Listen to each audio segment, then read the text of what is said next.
So I'm going to stop right there for the moment and just to see if there are some questions. And Rosie or Lisa, let me know what you'd like to go through next. Yeah, I will say while Lisa is fielding those, I know that you and I talked a lot about this when you were just getting started earlier in the year. What have you seen? Can you talk a little about the more specifically about some of the results, right, of like how this is helping address some of the issues that you talked about in the beginning? I think that would be awesome.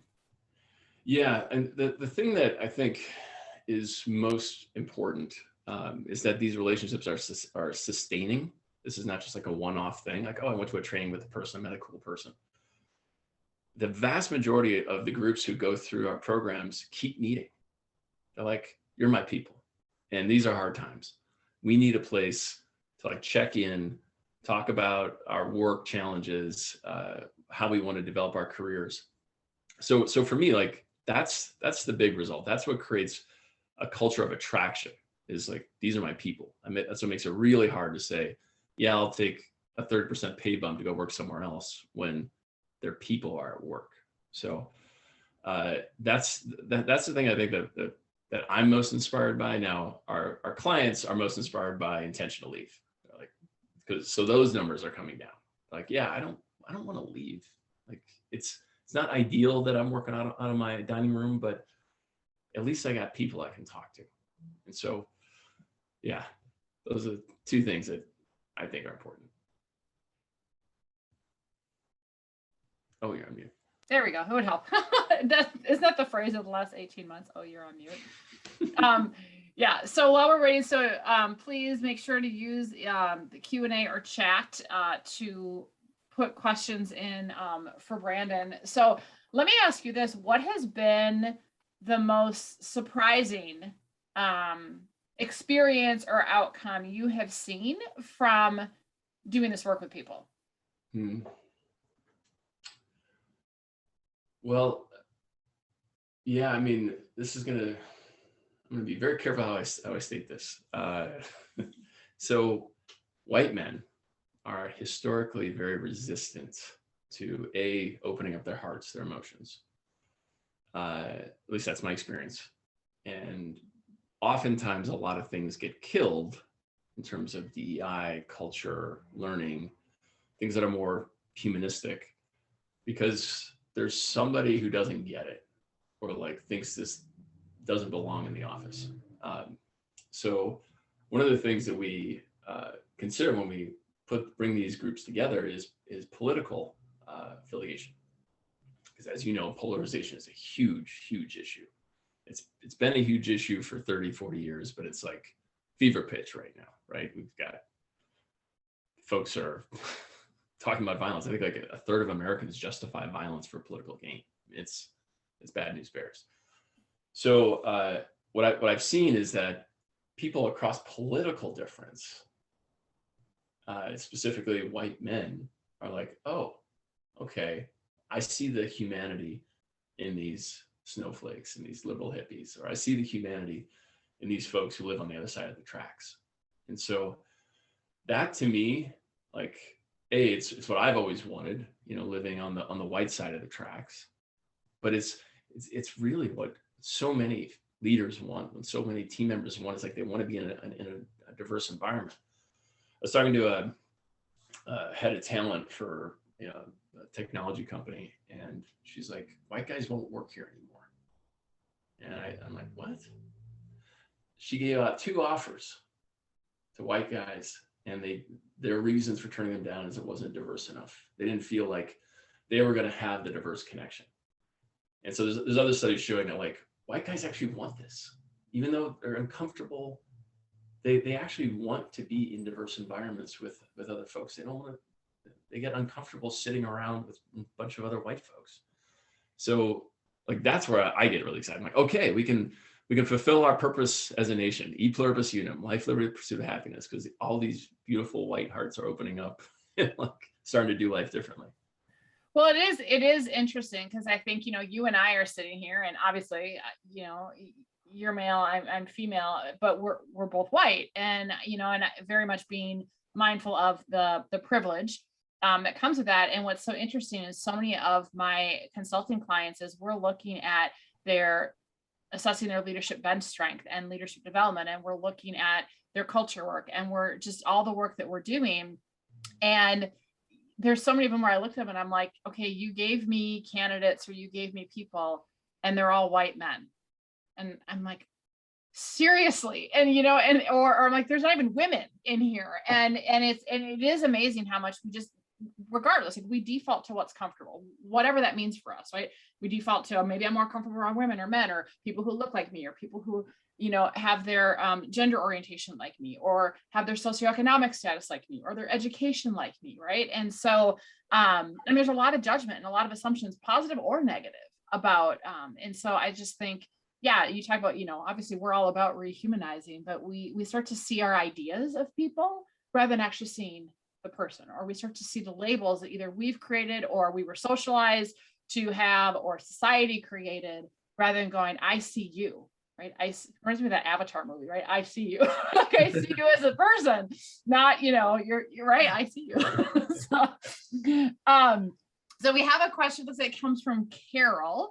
Says, once small groups complete the modules, what keeps groups meeting together on an ongoing basis? Is there some structure, or do they come up with their own schedule, agendas, etc.?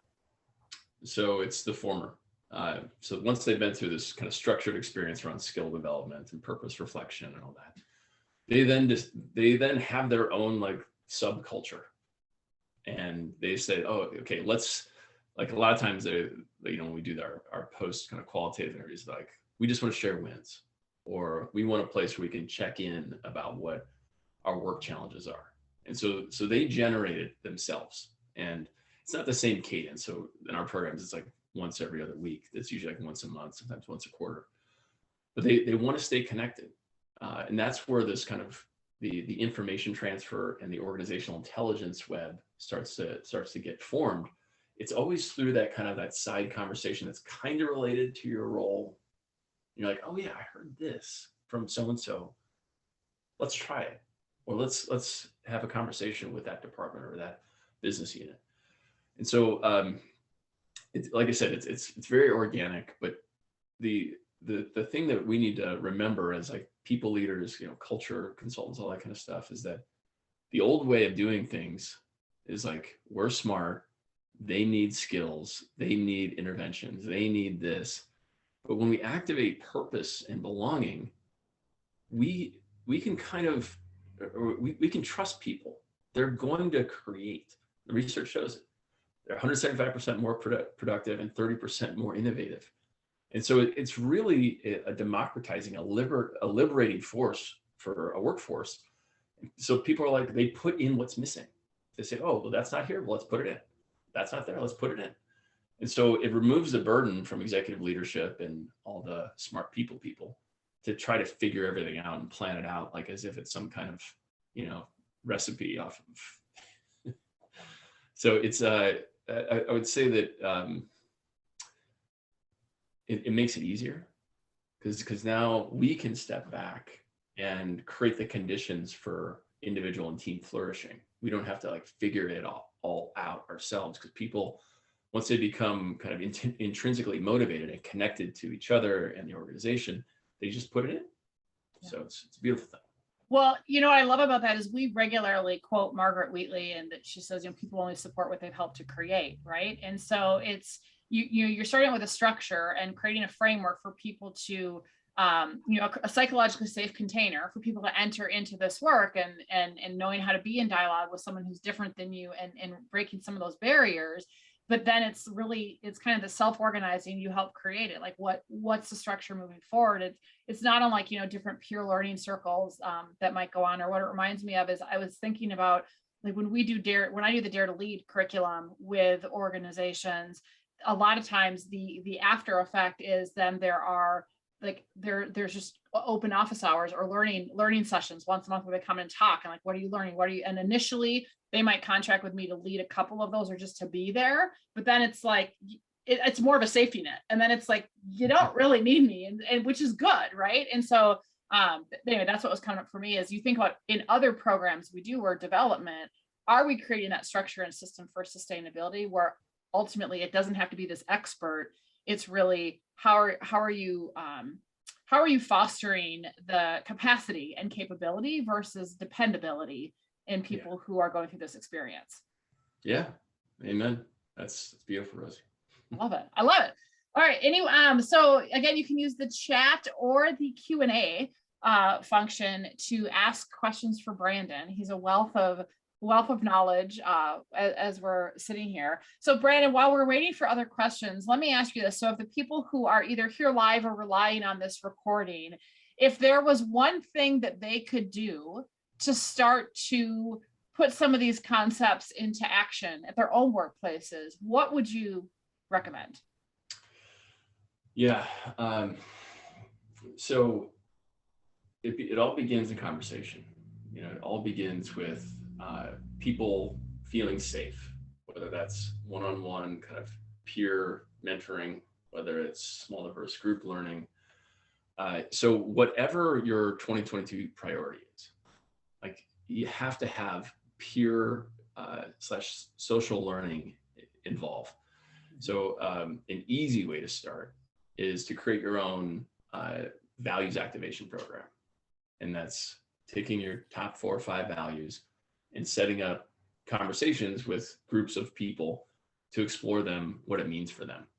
And really you're just, there's a little bit of, it's a light touch in terms of the conversation prompt, but it's just giving people a chance to express and to explore really who they are and how the values can be expressions of who they are. So that's the easy thing to do to begin. I love that. I love that. Okay, so now that sparks some questions, so we're good. So looks like Gwen asks, what do you say to leaders who say we need to go back to the office, back to the old way, et cetera? Like we need to go back. Yeah, I would ask them why. Like, I know you want to, like, I want to perform at Wembley Stadium with Queen. Like, why? Like, who cares? Why? And there's lots of good research on this that's been coming out lately. Like, there are really good reasons for being back in the office, and it's usually around team development, around kicking off new projects, around creative brainstorming. But most office work is actually not that collaborative, meaning like once we get clear on the structure of something, then it's usually a bunch of individual tasks and then some feedback around that. So I would just be like really specific, because it's a huge task, or I should say a huge tax for most people to go to the office. Yeah. I love being in the office and I hate being in a car. And so I'll go there because it's so incredibly like fulfilling and rich. But if I'm just going there to like open up a laptop that I could easily do on my dining room table or here in my office, like I don't want to do that. And so I would counter with like a deep inquiry, like what actually do we get out of being in the office? And is it aligned with our values to have a benevolent dictator just say something because they want it without being able to justify it? Yeah. Well, that gets into what you said, like the activating purpose and belonging. To your point, it's like, well, if the purpose is because we need that collaboration or we need that human connection or it's missing, well, then you can look, okay, well, what does that look like? Right. And like, is it that we need to come in once a month or once a week, or like, but there's intentionality versus just, well, we're paying rent for this building, or I don't trust that people aren't working, or, whatever it is. So I love that. I love that. Yeah. Carol, go ahead. I just want to footnote something here. So yeah, what we're talking about is also this script flipped. Like we're saying, you can trust people as soon as they are connected to their purpose and see their connection with the organization. If you're not going to do that, you're relating to them as inputs in your business and not partners, not as creative collaborators, not as teams that you're invested in. So I get it, because in a purposeless world, views everyone as like a selfish actor out for their own good, put in as little as I can to get the most out. This is an entirely different mindset, a different dynamic. We're saying we're going to empower people to bring their whole selves to work, their dissenting opinions, their wild ideas, their days, their emotional experience. We're going to welcome the entirety of their humanity, because we know that that's the condition for psychological safety, creativity, innovation, and productivity. Yeah. I love that. Well, I was just going to say, it reminds me of our second rehumanizing principle we have, which is create fearless environments. If we don't have that psychological safety, you're not going to have the dissenting opinions in the conversations and whatnot. So it's really what are the people leaders, because we believe that everyone needs to and can show up as a leader, and people who have formal people leadership responsibilities, the additional responsibility and burden, if you will, is on them to make sure that they, whether you're physically going into the same location or you're in a virtual environment or some kind of in between, that they are intentionally nurturing those conditions on an ongoing basis where that psychological safety is present, so people can, be connected to their purpose, but also have the candor that they need to have. It's not all unicorns and rainbows. Right? It's not. So sure, I love especially, it. I mean, we're dealing with everything that's like the least fun things to deal with: racial discrimination, climate change, income inequality, sexism, homophobia. I mean, it's like, yeah, these are hard conversations. They are. They totally are. Totally are. And I think if people have a safe space where they can do that, they grow as a human being. And to your point, they feel more connected, right? And how many workplaces give them that space? That's awesome. Okay, Carol asks, how else are groups selected besides based on political affiliation, like race, gender identity, religious affiliation? Can you speak more about how the groups are formed? Yeah, one thing I neglected to mention earlier is that this is all peer level. So as we create the groups, we're only putting VPs together with other VPs, directors with other directors, managers, new employees together, et cetera. Because we can't have any power dynamics, basically. And ideally, these folks don't even know each other at the start. So the idea is that we're creating this mesh network across the organization at all the different levels. And so these relationships are being formed across difference, whether that's department, geography, and or these kind of diversity metrics. I realize the limitations in that, because we do want boomers, millennials, and zennials, and Zs, and everyone kind of getting to know each other as humans. And what we've just seen is that if there's any power imbalance, it just shuts down the sharing. Everyone's just got their armor up. They're like, whoa. Like, I can't call out racism in front of the person who's responsible for a good part of it. So we use about 20 different kind of diversity factors in creating these groups. It's the main ones that you've articulated here, but also where they live, how many children they have, their marital status, and everyone can always kind of select. I choose not to answer. So yeah, like, it's literally everything under the sun. It's political affiliation. It's where you went to school. Do you have a graduate degree? How many years experience you have? What department are you in? All that kind of stuff.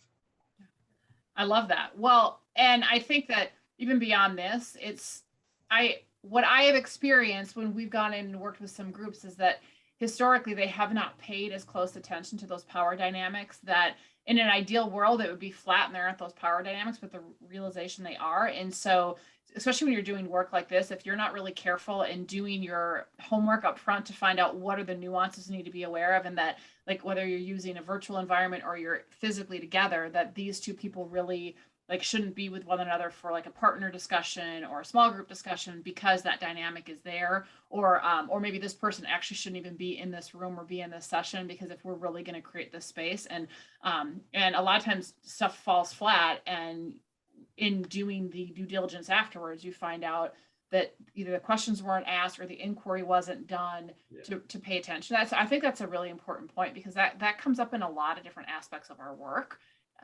That if you want people to develop, they have to feel safe to do it. And especially if there's been any, not just the power dynamic itself of a position or whatnot, but if there's been a rift, right, in that relationship, where that power has been used as like power over versus power with, it's night and day. Yeah, absolutely. For sure. All right, I could talk to you forever, but I like so. We still have some time. So we still got several people still here. So if you have questions or comments, please type them in the chat or use the Q&A function. And so while we're waiting for more, so Brandon, I know like you've been on this. You launched it earlier this year. Unity Labs kind of been on this trajectory. So what's the next evolution, or kind of where are you headed with this? Based on what you've learned this year into 2022? Yeah. So we've got the foundation built. And by the way, we started in 2020. Oh, that's right. Sorry. It's fine. I lost a year. I don't know. All right. Well, yeah, what's time anymore, right?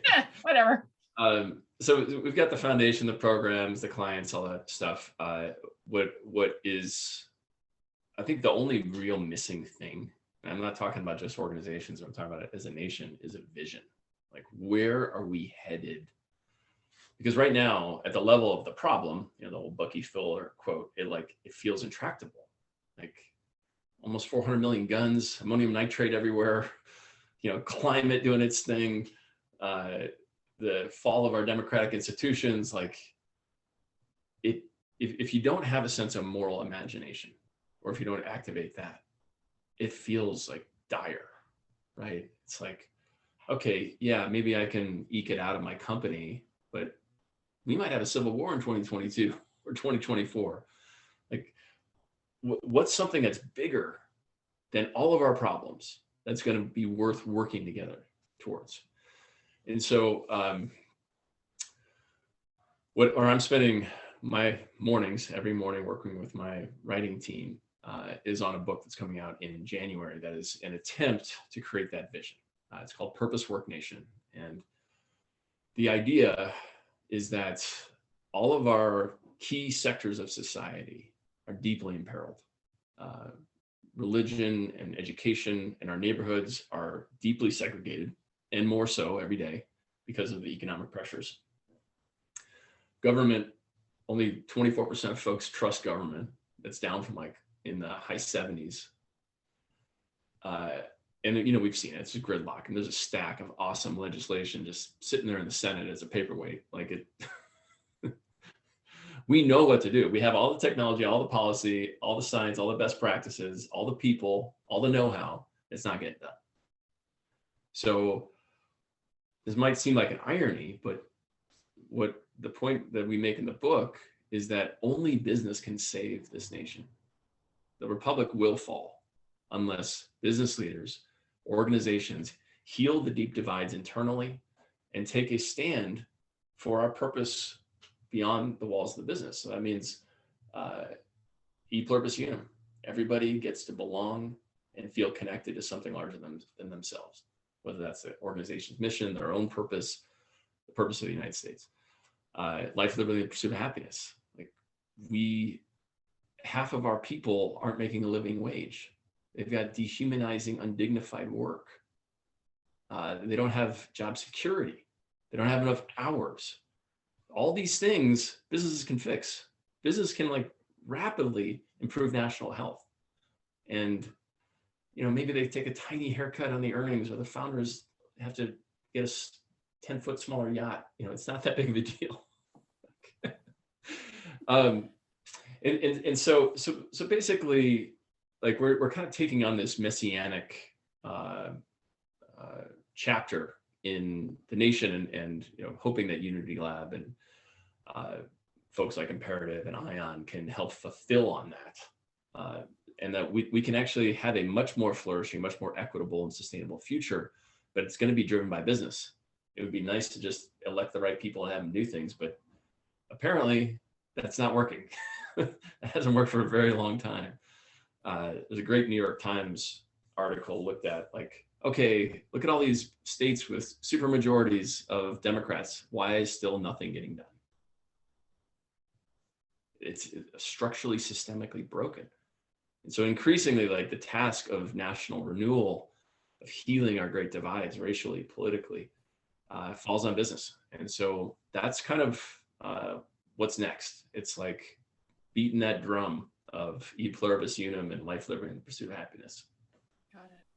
Well, anyone, it's very much aligned with or synergistic with the whole purpose of conscious capitalism, which is to elevate humanity through business. And obviously purpose is one of the pillars of conscious capitalism. But, Raj Sisodia and all the board members and everyone associated with that movement will say, part of it is, we can't wait around for government, not that they're not part of it, right? And we need to look at, we have a lot of systems that are broken. And if we're sitting back, because here's what happens is people sit back and go, well, I can't do anything, or my organization's too far broken, or we're in a state or a city or environment where things are broken, versus going, okay, how can I show up as a leader here? How can I look at how can I maximize my positive impact? How can, to your point, how can we start even if everyone should go out and consider bringing Unity Lab in, but how can, if besides that, you said, how can we start having real, truly authentic listening sessions? How can we actually just start listening to one another within our organization? How can we start creating a safe space? How can we look at, to your point, is our development opportunities available to everyone, not just the high potentials, right? That usually are already privileged within the organization. Are we creating collective mindset shift, right? Or people can get uncomfortable. I mean, there's so many things that I think that we all can do, to influence and lead that change. And I so love everything you're doing, because I think when it's bigger than about ourselves, when either we're like really connected to the company purpose and or we're clear about our own purpose, and then we see how that aligns, or there's a bigger community purpose, it's like, okay, the days that I'm beat down and I'm feeling like crap and I want to give up or whatever, you go, okay, I can rally that energy and strength, because the passion is bigger than just me. And the good news is it's in every human heart, in this nation and everywhere else. I mean, we've seen the study, ESG, employee attitudes and consumer attitudes. Everybody wants it. It's like you'd be like, if all you cared about was money, you'd be a damn fool to ignore employee purpose, to ignore customer demands, to ignore investor demands. Like this, we're not advocating for something like, oh, wouldn't it be nice if. This is happening. Yeah. This is happening on our watch. We get to end the inequity and the degradation of our planet on our watch. This is happening. So all we're doing is saying, well, this is how you do it. Just bring people together, unlock their greatness, and they just watch them flourish. They will solve these problems internally and beyond the organization. Yeah. Yeah. Well, activate the purpose and belonging with each other. And I guess I'll just add one more thing. And what I love about what you're doing, there's so many things I love about what you're doing. But for people who are on here, I'll do a shameless plug for our most recent book, which is now like a year and a half old. But in Rehumanizing the Workplace, one of our biggest learnings since our first book was that when you talk about culture so often is talked about at this C-suite level, or it's an HR initiative, or it's an executive, right? It's an initiative, or it's a strategic plan objective, which is bizarre because culture is a living organic, but whatever. But it's thrown on like, you're charged with this, and culture is everybody's responsibility. First of all, it's not the CEO's or the human resources director or whatever.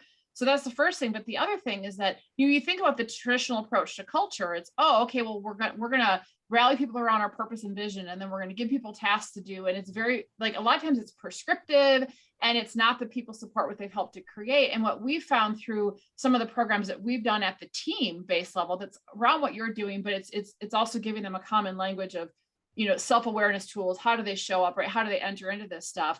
And with sustainability practices after.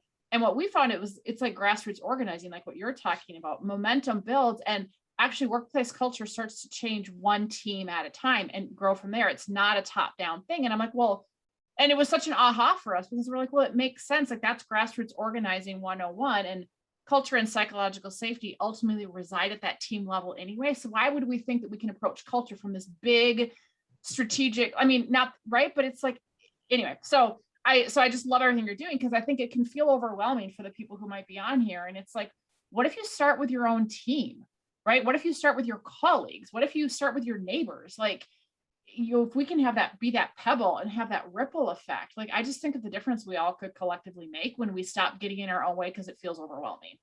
Yeah. Amen. I mean, we're right to be overwhelmed. because these are unprecedented challenges, these cascading crises. Like, so it's just named, it's okay to feel that way. And the answer is right in front of us. It's like, Yeah. it's in our hearts and in the hearts of our team. And so I wish it was more complicated. I wish, like, it was something that, we needed some giant framework matrix flow chart. It's not. It's just like, trust people to bring their hearts and their ideas and their dissenting opinions into work, and good things are going to happen. Rosie, are you familiar with Carlos Ray and his book, Purpose-Driven Organizations? Mm-hmm. So, they've done all this research, and they basically show that, like, purpose begins with the employee. It begins with the employee. Yes, it's great that the ELT, the executive team, has got a stated mission and values, but ultimately, the workforce, millennials, Gen X, Gen Z, it has to begin with them in order for them to find their unique connection to that. And so it's a fundamental reorientation, because not that many executives have gone through a purpose thing themselves. So they don't get the electrifying power of knowing what your life is about and having a sense of what your legacy might be. And so there's a transformational shift, and it's a paradigm and a personal transformation shift. Like, oh, I need to experience this. And once I do, I'm like, oh, this is a human right. Because without purpose being online, we're just like a reactive pattern to the dysfunction of the world. But once that's online, you're like, oh, wait, I'm about something. Therefore, Rosie must be about something, and John and Lisa. Let's figure that out, and let's bring it in. And so it sounds complicated. It's not. Just come together, discover your purpose, start taking action, and share about it. That's it. Yep. That's it. Yep. Well, if I can I will do a plug for your forthcoming book, because I was very honored to receive early chapters as you were writing it. And so everyone, when is it going to be available for pre-order? I know you said it comes out January, but when do pre-orders start? I think you can actually pre-order it right now. Oh, yeah. okay. So on the Unity Lab website, there's a link in our about, says Purpose Work Nation. We haven't started promoting it, but got it. Well, you know what we'll do is we will put that in the follow-up email, so people don't have to search for it. Cool. Awesome. We only got a couple minutes left. Any final questions for Brandon before we part ways for today?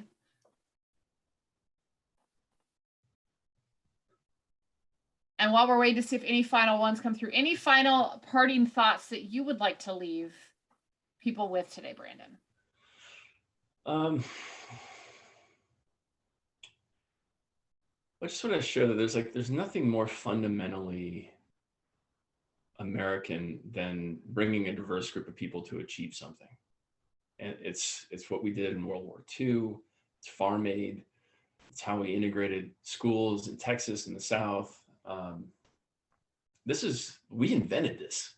Like, this is what it means to be here. Like, and so this is not some like weird wonky thing developed by organization PhD consultants. This is like, oh no, this is actually what it has always meant to be here, is come together with diverse people and achieve something together. So my hope is that you see some authentic, wholesome version of your own patriotism in this possibility. Thank you. Well, thank you, Brandon. It looks like lots of thank yous and thank you for your work. So thank you everyone for being here. You'll be getting an email in the next day or two with some follow-up resources from Brandon, as well as link to the recording. Brandon, thank you so much for the work you're doing. Thank you for being you. Thank you for being here and just sharing this gift with everybody. Thank you, Rosie. Take care, everybody. See ya.